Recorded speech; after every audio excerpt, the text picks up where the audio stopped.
Yo, what's up? It's your radio babe, Micah Dixon, hanging out with today the centers, talking all about HIV and more. Today's guest is Christina Jackson. She's the HIV SEP Outreach Nurse Manager. Hi, Christina. Hi. Hi, Micah. Thanks for having me. Thanks for being here. How are you? Good, good. How are you? I'm great, trying to stay cool in this hot Cleveland weather. For Okay, sure. 90 plus degrees. Woo! Okay. So let's get into all about the centers. Tell me, Christina, what type of services does the centers offer to help residents protect themselves against HIV?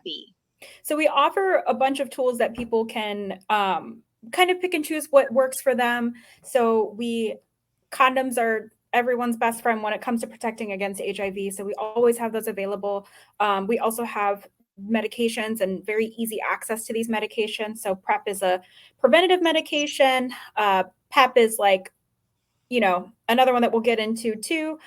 We also operate one of the only syringe exchange programs in Cleveland. So what that means is if someone uses drugs by injection, that they can come in, they can bring their used needles, and we can give them nice new ones and new equipment so that they're not spreading. HIV is one of them, but Hep C, any other infections. So yeah. Thank you for that. So tell me, how does the centers make it easier for residents to have access to these services? Yeah. So we have walk-in access available at 4 locations. 2 of them are mobile, the other 2 at our standing clinics. And then if people want to make appointments, they're more than welcome to at any of our primary care as well.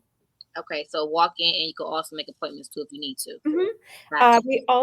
We also work with people regardless of their insurance status, or if they're unsure if like based on their immigration status, we can also work with them. So people come in, if they're not sure, we can work with them and figure it out.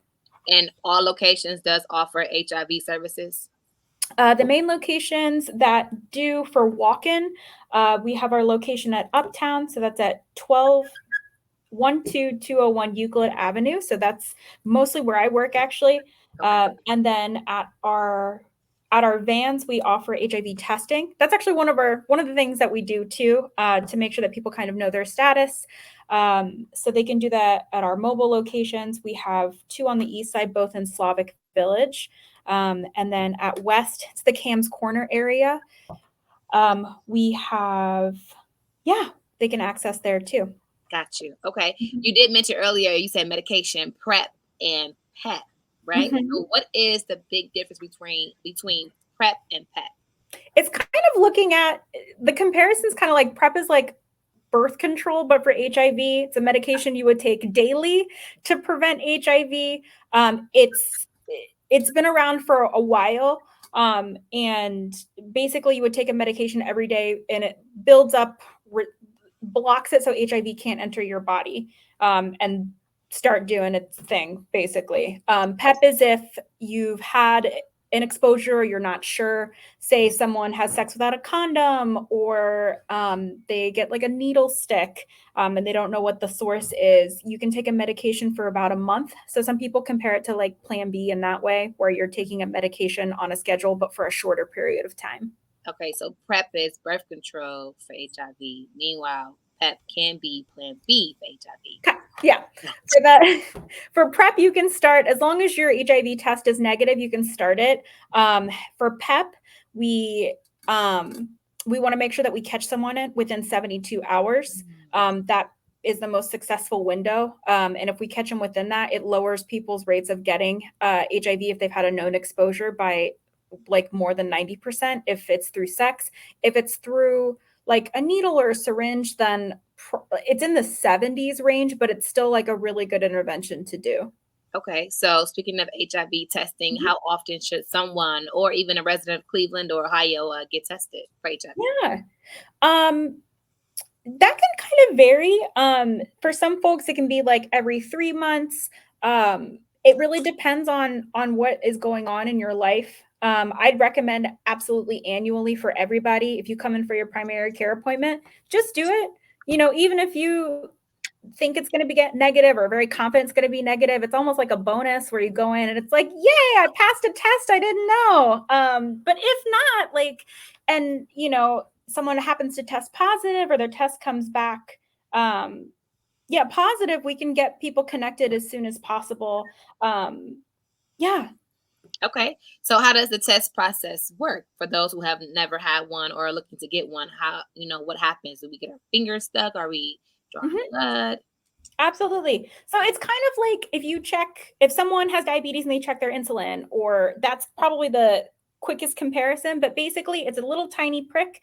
We'll squeeze about a droplet of blood out. The test itself takes 20 minutes, so you'll get your results the same day. They're very, very accurate. And if that test either comes back kind of like what we call inconclusive or it comes up positive, we'll do a second test that will give our results like I think in about a minute. And then from there, we can do labs. But for the most part, people can just walk in, let them know that they want an HIV test.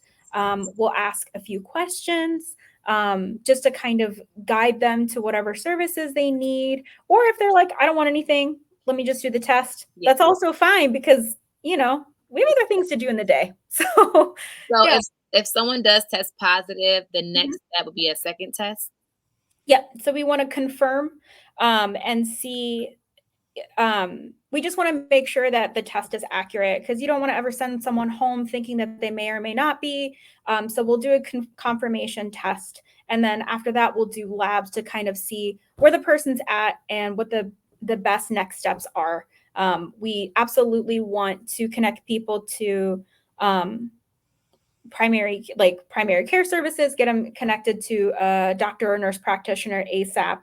The awesome thing about there's this thing called U equals U, where if you're undetectable, your virus is undetectable, which means if you do a lab, it's within a certain low range. If you're in that low range, then your risk of passing it to somebody is like zero, pretty much. So it's this idea, it's called U equals U.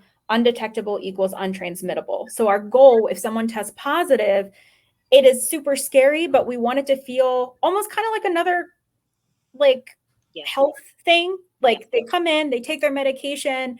A lot of the things that people used to really stress about are kind of solved. If they get on medication, we can get their viral load super low so that they can partner and have sex and kind of live their life. Gotcha. Yeah. Got you. And test results are confidential. Correct. They are confidential. We ask for information just to kind of help support. If their tests are positive, we want to connect them to care. If their tests are negative, we want to help connect them to make sure that they stay HIV negative. The only time if someone tests positive, we report it to the Ohio Department of Health. That is standard across any place, any service that you're going to be testing with. And again, that's just to make sure everybody gets connected to care and people are notified. Got you. Confidentially. Yeah. So what if someone was like, I want to get tested, but Christina, I'm afraid. What advice would you give them to go get tested regularly? What's a good way to get encouraged? It's a good question. I think it's nice to know what's going on with our bodies. We also don't want sex to be we want sex to be fun and enjoyable. It's something humans do all the time. It's a great thing to do, but we want to make sure that when people that they're informed and they're doing it safely and they feel comfortable and confident. We don't want to go into sex and be like, oh my gosh, what if this is the time that makes me sick? Or, that's kind of how people might think about it. Or, what if I don't do everything exactly right? You're going to have less anxiety if you know what it is that you can do and then what your resources are afterward. So go get tested. Go get tested. How can people find more information on the centers? Is there a website? Is there a phone number? There is. So you can come visit our website. It is thecentersohio.org. And you can find a little tab that says services and it'll say HIV. But you can also look at everything we do. We have a lot of really cool programs going on. But you can see us on our website. I think we also have Facebook and Instagram under the same. And then you can also call us at 216-325-WELL. That's our number. 216-325-WELL, and the website is thecentersohio.org. Yep. For the tab HIV. Just make sure y'all get tested. Know your status. Right, Christina? Absolutely. Thanks for joining me today. Have a good one. Thank you so much. All right. Have a good one. You too.